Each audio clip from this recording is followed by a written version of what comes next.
lahko rečemo, da smo prišli do res ene točke tiste res najbolj organizirane podpore, ki smo jo skupaj razvijali. In predvsem je to rezultat naše odkrite želje, odkritega sodelovanja različnih partnerjev, s katerimi smo skupaj začeli graditi ta startup ekosistem že lahko rečemo 10 let nazaj. In prav zaradi te dolgotrajne usmeritve, da smo ves čas vsi skupaj sledili istemu cilju, torej zgraditi nek ekosistem, ki bo v resnici podpiral in spodbujal mlade inovativne time k rasti in razvoju. To nas je pripeljalo do tega, kjer smo danes, da imamo res celovit podprt program Startup Plus in da smo ga uspešno prilagajali tudi ves čas potrebam podjetij, ker smo jih poslušali. Mislim, da je bilo to izredno pomembno. Hkrati smo poslušali tudi drugega, vsakega novega partnerja, ki je morda vstopil in sproti pač stvari prilagajali. Tako da smo lahko res na podlagi nekega dolgotrajnega sodelovanja prišli do te točke, na kateri smo danes. Ena od glavnih prednosti tega programa je zagotovo ta celovitost, vključuje tako finančne spodbude. Tukaj smo bili pač glavni akter v resnici res na skladu, na Slovenskem podjetniškem skladu, kot finančni instituciji, ki smo se že takrat na začetku tega zavedali, da potrebujemo različno paleto finančnih spodbud za vsak življenjski cikel posebej. Vključno z finančnimi in vsebinskimi spodbudami za mlada inovativna podjetja, vključno z čistimi startupi kot tistimi, ki vsaj že 5 let z nami sodelujejo ali so na trgu. Sklad uspe podpreti nekje 150 takšnih podjetij na leto, na letnem nivoju. Od tega je na primer vsaj 40 inovativnih startupov deležnih vsakoletnih spodbud za mlada inovativna podjetja. K temu smo letos na primer uspeli dodati še vsaj 55 podprtih mladih startupov iz manj razvitih območij, ki niso toliko fokusirana na samo inovativnost, vendar na neko dobro zasnovano poslovno idejo, ki v teh manj razvitih regijah predstavlja možnost razvoja. Seveda smo tukaj potem še vsaj z milijonom do milijon pa pol konvertibilnih posojil in direktnih kapitalskih vložkov in seveda z okoli 2 milijona evrov vsebinske podpore, ki pa potem predstavlja te različne ostale programe.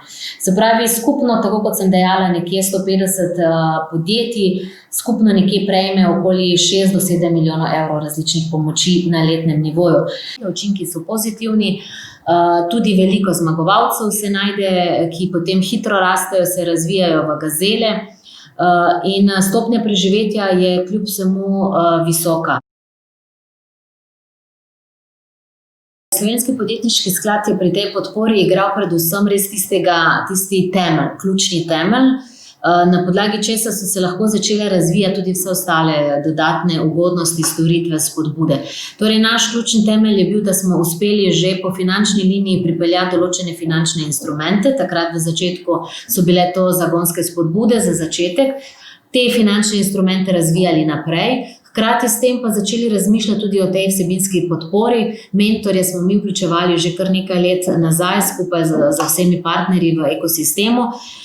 In sklad je pri tem imel predvsem vlogo, da je zagotavljal vire, tudi evropske vire, tudi za to vsebinsko podporo. Vključuje tako mentorstvo, zelo dobro sprejeto, učinkovito mentorstvo. Na listi mentorjev imamo vedno več uspešnih podjetnikov, ki so že dali startup zgodbo skozi in so zdaj pripravljeni mentorirati ali pa trenirati, bolj ali manj lahko rečemo, nove startupe. Zraven so pa seveda še vsi pospeševalniški programi, šole, vikendi, startup vikendi, ki pripravljajo podjetja na predstavitve pred publiko, na predstavitve pred strankami, na predstavitve pred privatnimi investitorji.